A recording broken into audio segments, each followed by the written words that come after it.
Good morning, good afternoon, good evening, wherever in the world you might be. I am Nicole BC, and you know everything.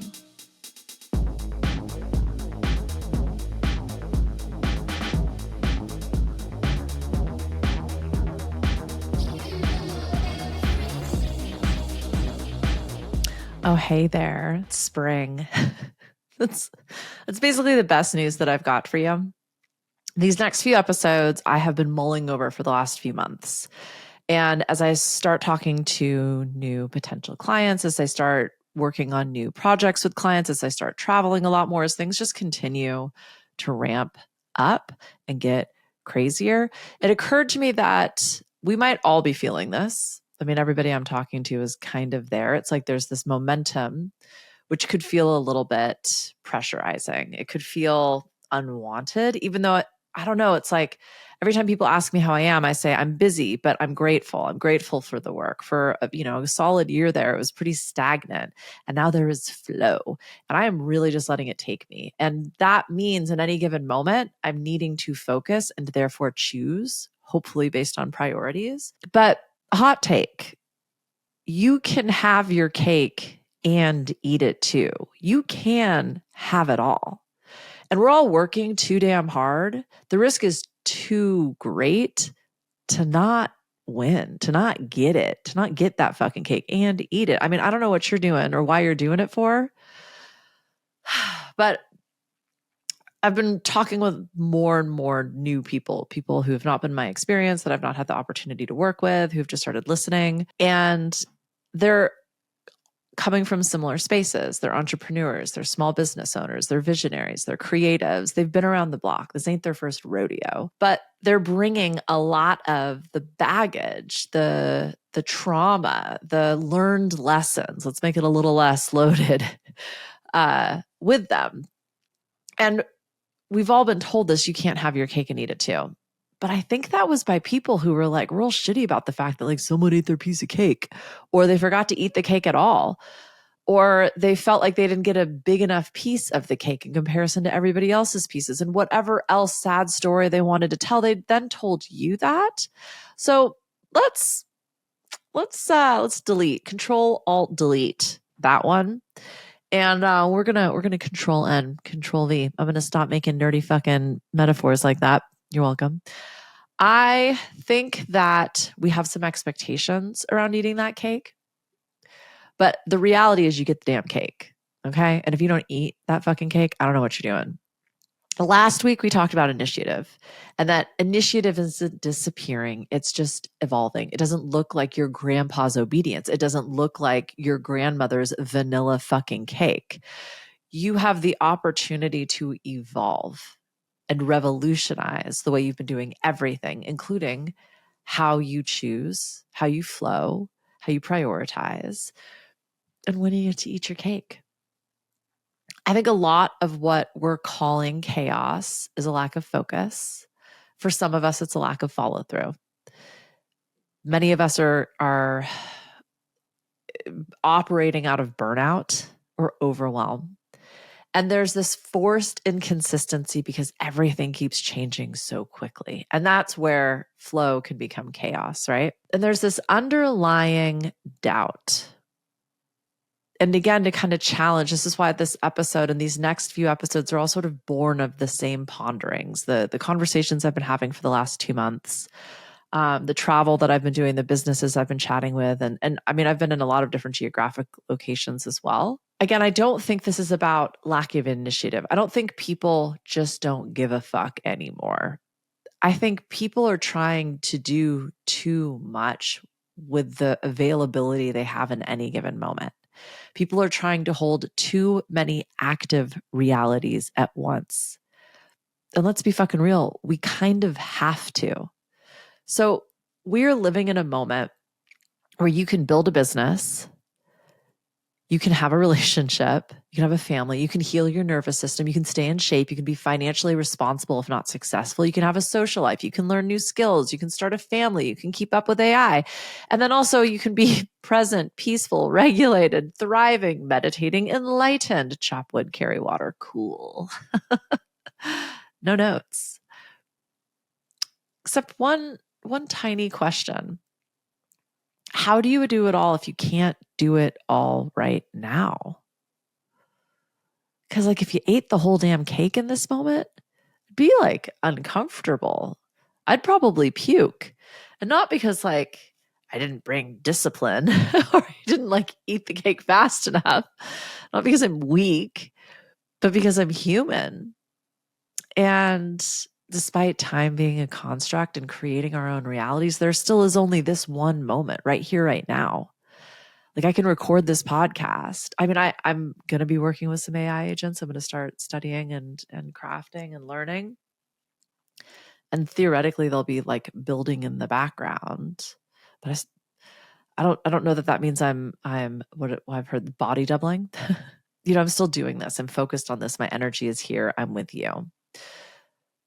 So with that, what I want to do is play through how to have your cake and eat it too. Like I said, I've been testing this for a few months and I be eating that cake, y'all. So let's offer another reframe. What if you're not distracted? What if you're not unfocused? What if you're not too much or this isn't too much? What if you are simply multifaceted, operating inside a sequential system? You are an infinitesimal dimensional being in a 3D reality. Because I think once we let that settle, it actually does become quite simple. It really is just about this step here and then the next step in front of you. That's how you eat the whole cake, my friend. One bite at a time. And like, not only is that how you eat the cake, that's how you delight in the cake. That's how you savor the cake. That's how eating the cake becomes a multidimensional experience. Like, have you ever had a piece of food, let alone cake, that's like an orgasm in your mouth? That's what we're going for. That's when all of this work, all of this risk, all of these choices become worth it. When that one bite is orgasmic. Okay, episode done, right? But I know what you're saying. It's not that simple, BZ, because sometimes you have 3 very simple steps screaming at you. And that is where this goes sideways. We were taught by the motherfuckers who told us we can't have our cake and eat it too, that choosing equals sacrifice. That if we focus, it means we FOMO. And I think some people had a little pity party for themselves where there was no fucking cake. And so they told us, not possible. But here's the thing, we did learn how to do it all, and we get to. So what you gonna do? This isn't about choosing work over family or choosing love over momentum. Or if we rest, that means we fall behind. Or if we slow down to get present and just breathe, that opportunities will be missed. This is how we create the capacity and therefore the space for the biggest damn cake you can possibly eat. What we're creating is presence, energy, the ability to follow the energy, to do what lights you up, to be in the moment and get excited about it. This is where you allow yourself to savor that cake. The American Psychological Association has shown that what we call multitasking is actually task switching, and it can reduce productivity by up to 40%. 40%, that means you're half as good as what you could be. That means technically like everything would take twice as long to complete. So this isn't just about inefficiency. This is about effectiveness. I've always said I'm really bad at focus shifting, and it's why I block schedule things. And my ego takes a hit because it feels like a very slow takeoff. I am on the tarmac for an exceptional. I'm like the plane that has to de-ice, and then there's like a mechanical error, and then they got to get another crew out, and everybody's like twiddling their thumbs and then getting frustrated. But then once I take off, like I hit cruising altitude and I flow, and my work can be surprisingly good. Like it surprises me every time. But I need the takeoff. Like I need a really long runway to get there. And the same thing happens when I can feel the shift now that I look for it. It's like, let's play this one through the turbulence. And that's when I should put the landing gear down and bring it home. But I will be kind of clingy to the thing. And I don't want it to stop, even though like the ideas aren't there and the energy's not there. And it starts to become really effortful. And like I kind of start to get like, that's when I start picking up my phone and getting distracted and looking for reasons to quit. So again, this isn't about all of the shit going on or your ability to focus or stay productive. This is actually answering the question, how do we do it all? Here is, I think, the crux of this entire episode. It's not a do-it-all. It's not even an effectiveness question, truly. It's about trust, self-trust.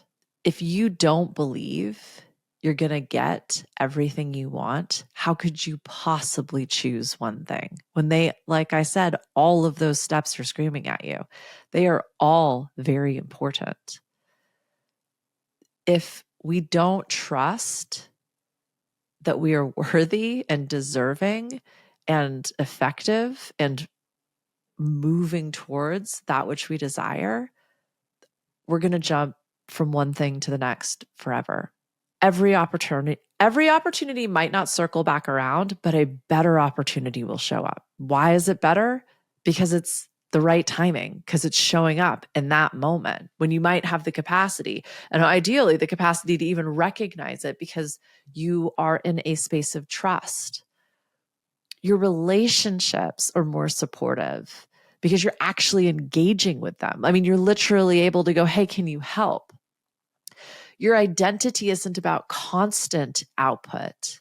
It's about being present in this moment because you can feel yourself here. And pausing something, a project that, the turbulence starts or the energy dissipates or the focus starts getting stretched, to say, oh, you know what? This isn't my best anymore. We're going to hit pause. We're going to circle back to this. With trust, you will. And that's not the same as FOMO or scarcity. You'll know you'll come back to it and you're going to come back better to it. But for a lot of people, we don't feel safe in this. We might not have built this trust muscle yet. We can think of 1,000 things we didn't circle back to. And like, I have thoughts about that too. But for this particular episode, let's stay focused. How do we create that balance? How do we build this very nuanced skeletal trust muscle, right? So let's think about this in terms of an operating system. Rotation over balance. This is personally how I work, because I have 18 different projects that are completely unrelated to each other. If I told you how many farmers I was working with right now to do research and seek funding, it would make zero sense to you. My background in that is non-existent. But I believe that sustainable food networks are probably going to be the most important thing in the foreseeable future. And I try to work on things that create the world I want to live in, which means that I'm learning in real time how to access all of these resources on behalf of the stewards of our land. So it means like I'm spending a significant amount of my time in a space that has nothing related to my time in order to create something I don't even know how to do. I can't do that all. I can't spend all of my time on that. So therefore I cycle, not everything every day, everything a little bit at a time. Now, here's another one: focus over fragmentation. Now, I realize what I just described to you could sound fragmented, but what I give myself this opportunity to do is to look at the insane to-do list. The insane to-do lists. I mean, if y'all could see, I'm like literally just, there's like piles of research, of finances, of strategy, of books, of articles, like that. It's ridiculous. But I'm not trying to do it all. I'm not trying to eat the whole damn cake. I just want one bite. So when I do tune into a project, it's like it's the only thing I'm working on.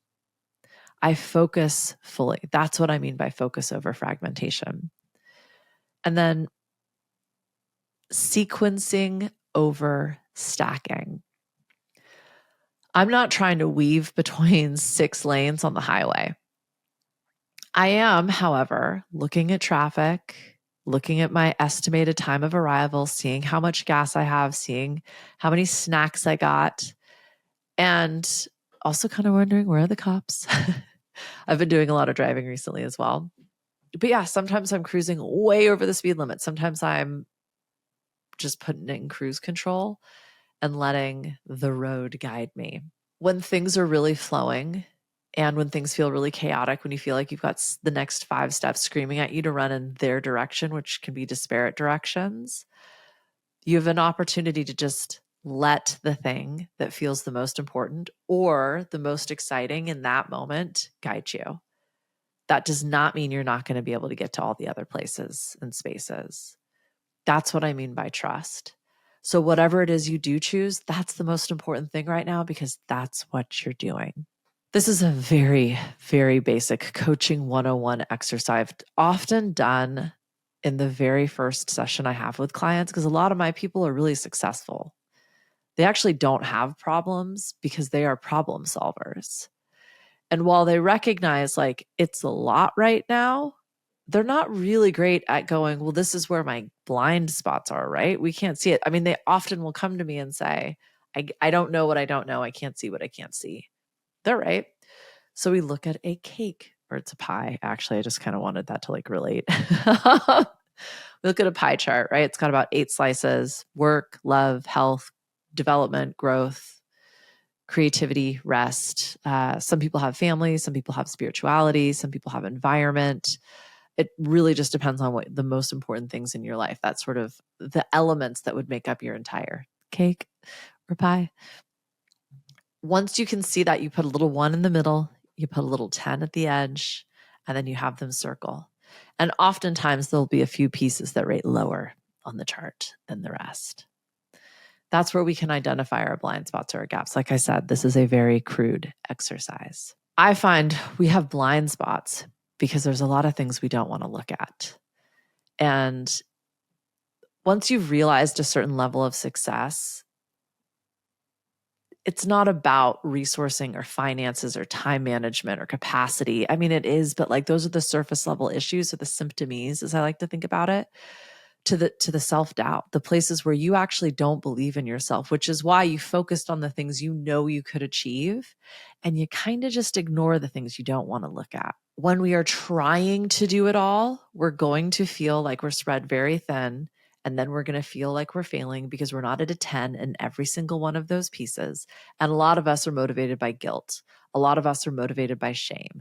A lot of us are motivated by fear of failure or fear in general.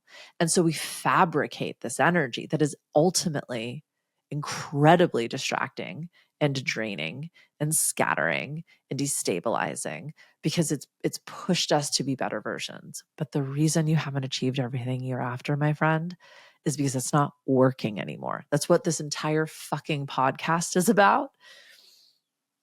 It's like, how can we game ourselves so that we can start having fun and eat our fucking cake? So once you've identified some of your lower scoring pieces, the elements in your life that, despite being the most important, are not at a 10, recognize what you're trying to do simultaneously. Where are you overlapping instead of sequencing? So like, really good example, you're at the gym listening to your foreign language podcast because you're trying to learn Spanish. So that would be your growth and your like health and balance. Why are you trying to overlap those two? To be efficient, to make it, sure. But like, what if just taking care of your body gets to be that? What if learning and development gets to be that? Well, there aren't enough hours in the day. Okay. So then which do you choose? I asked this 1,100,000 times in the first few seasons of this podcast. This is Gary Keller's The One Thing. What's the next thing you could do to make everything else easier or potentially unnecessary? It's a fantastic way to tune into, what do I do next? And I find there would still be several answers to that question. Like, yeah, I can go to the gym. It's going to get me focused so then I can learn that's great. But like, I am going to be meeting with people later today. I'd love to have like my Spanish up to scratch. Doing a refresh on that would work. And if I'm going to do that, I might not be able to even get to the gym, but like build it, right? So you can, this is a wild one. You can actually do the thing you just want to do. That's a good enough reason.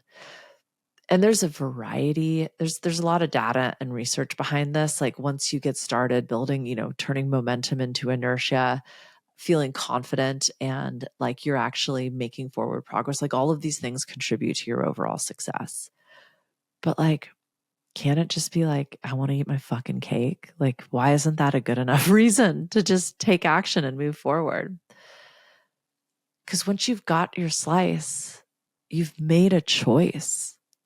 You get to go all in now, not forever. This isn't the thing you're doing forever or even for like the next hour. This is just what you're going to focus on for right now. And then everything else gets to shut down, gets to close, gets to move to the outer edges, falls down the list, and you focus. This is where you actually start to build that trust.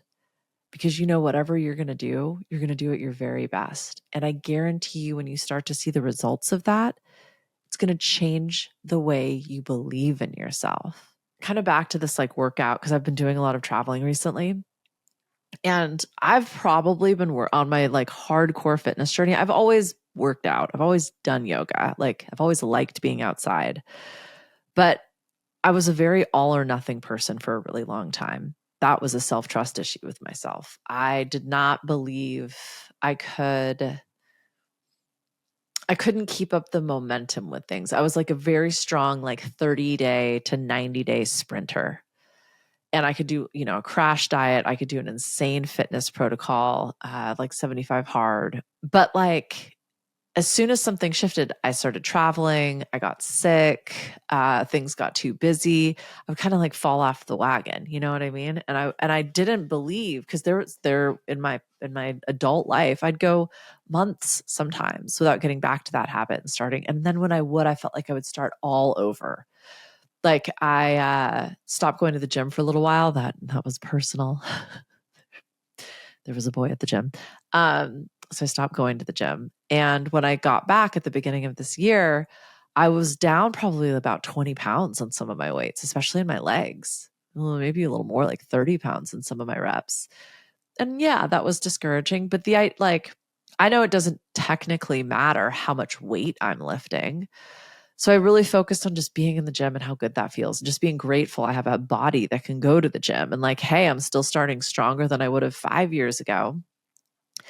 And the reality is I think I took about 4 weeks off over like Christmas, I don't doubt myself anymore. There is no wagon to fall off. Like I just moved my body. I still moved my body every day. I just didn't look like weightlifting. And now when I travel, I look at the yoga studios before I even leave. I figure out if there's going to be a gym that I get to use. Like it's become a part of my life now that I don't have to think about in terms of my to-do list, because it is so important to me, because it is actually the thing that lets me sleep-ish as much as I do. But it helps me focus. It helps me feel good. I can eat more, which I really like doing. Like I can eat the cake. So there is something to this idea of being aware of all of the things. If that stresses you out, dig deeper. Ask why. My guess is you might not trust yourself to get it done because of some story you're telling. If this were just about time, you'd fix it with a calendar. If this were just about choosing priorities, you'd fix it with a list. It's got to be a trust issue. And it's not just will I do it, but it's am I choosing the right thing in the right moment? And what I often advocate is if it's not right, do something different. And I know that might feel like you're focus shifting all of the time, but actually you have full permission to change your mind, and you can always adjust. And if in 5 minutes it doesn't feel like the right thing, you can stop. that little permission slip, like, have you ever found when you go to eat the cake, you eat a bite and you're like, that's delicious. I don't even need any more of that. It's kind of like, oh yeah, I know I can eat this whole damn cake, but like, I don't want it right now. I just wanted one really good bite or maybe 3. What gets to happen as you move forward in this new way of engaging with this chaotic world that is constantly changing is you get to discover the evidence for how you work best. Research in psychology, especially the work of Albert Bandura, shows that self-efficacy, your belief in your ability to execute and adapt, is one of the strongest predictors of follow-through, resilience under stress, decision-making quality, and long-term performance.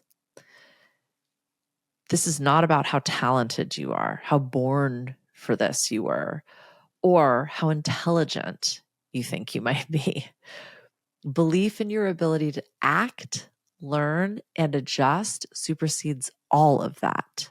And what's even more interesting is studies on decision making and regret show that people don't struggle most with making the wrong choice. They struggle with not trusting themselves to recover from the choice. That's why we freeze.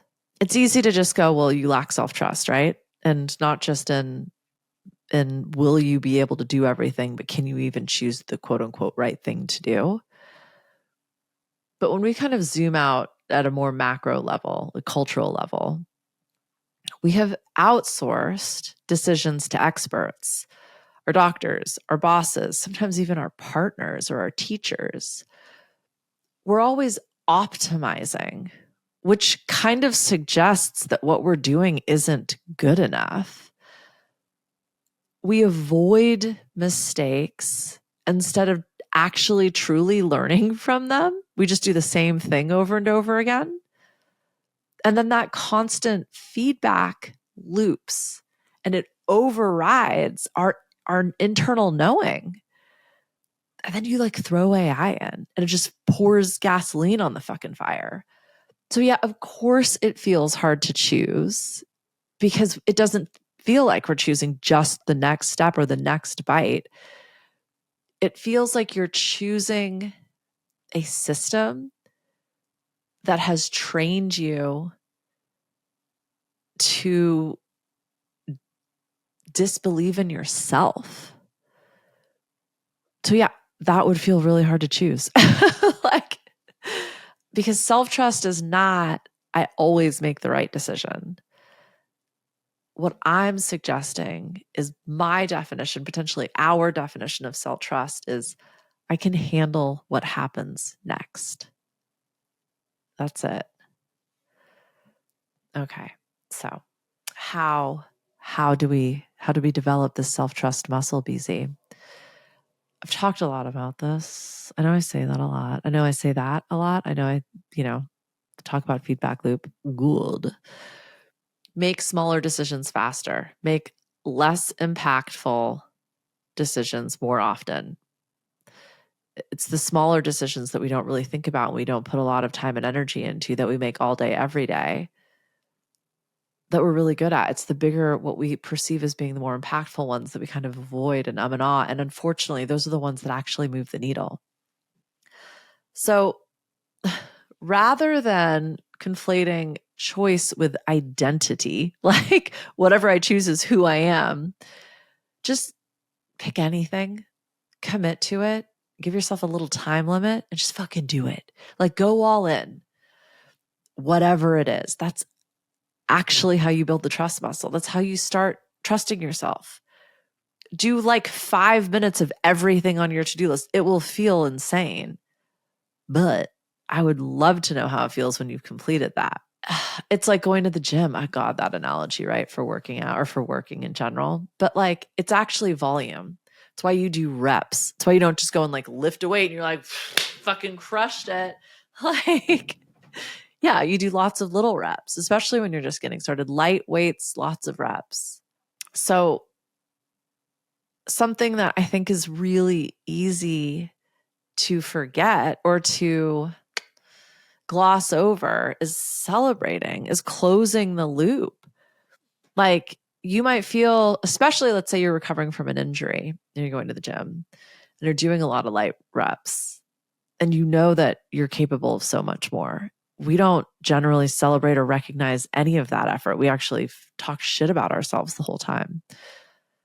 So whether something is unfinished matters not. It's if you did a little bit and you stuck to 5 to 15 minutes, whatever you kind of told yourself you were going to do, right?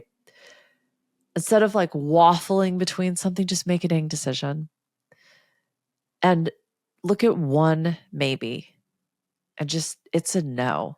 If it were a yes, it would be a yes. A line that I like to use is, if you need an answer right now, then it has to be a no. Again, you have permission to change your mind. But the point is, we're working out this muscle. Every open loop is not just draining, but it's this quiet little signal saying, I don't know. And it's distracting. So finish small things constantly. Let a little bit be enough and be exactly as much as you were planning on. Your brain likes completion, right? And some things are so fucking big. You've heard me say a million times, like that's why I like cleaning, is I can actually look at the task and be like, oh, wow, I did it. Good job. Good job, me. There's not a lot in my life that I can do that I can look at it a couple hours later and be like, well, we're done here. Like not even my fucking inbox. You know what I mean? Half the time it's not even an email. They take so long now. I don't do the conversational email thing, as you probably know. So lastly, and most importantly, your brain, your thoughts are not neutral. They have a dog in the fight. They might be the fight. Your brain is a very biased archivist. I don't know if the library I go to, the librarians all like shame me. I don't know what it is about this that they think should not have a library card, but here we are. They're kind of like the cunty little librarians acting like I don't know how to read. Your brain will highlight your mistakes, your awkwardness, your missed opportunities, the way you said it wrong, the way you did it wrong, the way you showed up wrong. And it's serving a very specific purpose. It's not useful for this discussion today. So it's up to you to intervene. Start logging wins. I don't give a fuck how small it is. I don't care how ridiculous you think it is. I don't even give a shit if your brain's telling you this is not worth celebrating. Decisions, actions, mistakes, celebrate them, write them down. That is actually the evidence to build your trust muscle. That's why journaling is a thing. The physical act of writing logs differently. It tracks differently in your brain. So even if you never look at that journal again, I have a box right here that is full, literally full of journals. I've never reread one of my journal entries, but I know I'm doing it. And I know if I wanted to, I could look at an entire book full of accomplishments. Self-trust is not built by never fucking up. It's built by paying attention, by looking at the thing you don't want to look at, by adapting when we've learned something, and by getting back in there without drama or story. Research on resilience and emotional regulation, this is by James Gross, it shows that reappraisal and recovery outperform suppression or avoidance. This means that people who trust themselves aren't smarter, they're not more productive, they're not better. They just turn it around faster. They process quickly. When you trust yourself, you don't get knocked down with every hit. You learn how to bob and weave. And in fact, you remember getting hit as part of it. So you don't need to pull the audience. You don't need to seek a bunch of external information. You know everything. You knew I was going to say that, right? No, but seriously, more input does not equal better decisions. In fact, it can often equal more doubt, more delay, and less ownership. You will know when you have enough information, because you'll be ready to make a decision. And if you don't, then you wait, but you don't belabor it. It's one or the other. Make a choice. Can I do something about this right now? Then do it. Am I ready to do something about this right now? No. Then schedule it on the calendar for another day and focus on the next thing that you can actually do right now. Back to the cake. It's not even about having a bite. It's about, like, as you're eating the cake, you literally can't eat the whole cake. Like, you can eat a bite of the cake or there's the cake, but like it is a choice inherently, and trust will help you see the cake is right there. You can eat the cake whenever you want. There's no rush to eat the cake. And they're actually infinite cakes. And you can have as many as you want. You want some vanilla and chocolate? Get it, my friend. You want carrot cake? You want to go cheesecake? I'm here for it. You don't need more time. You don't need more clarity. You don't need a better fucking project management system. And please, for the sake of everything holy, you don't need another digital fucking tool. You just need to trust yourself. And you do that by making one choice at a time.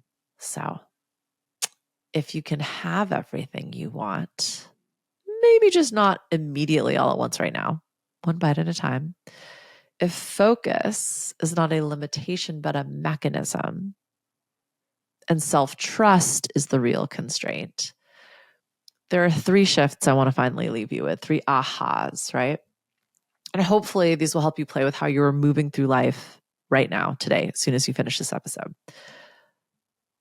Stop forcing forward motion. Just change your vantage point, change your perspective. So often when we want something, we push harder. But where there is more effort, more action, more doing, there's more friction. Like, the harder you push, the harder they fall. Sorry, that was a song. I don't know that actually played through. Anywho, you're probably spinning out. You're probably using that level 2 energy from the Energy Leadership Index. You're probably overthinking. And you're making decisions from the chaos. And again, and then we double down and go even further. We go harder in the paint. But could you just take a deep breath and maybe take a break from that thing altogether? This is where we see things from different vantage points.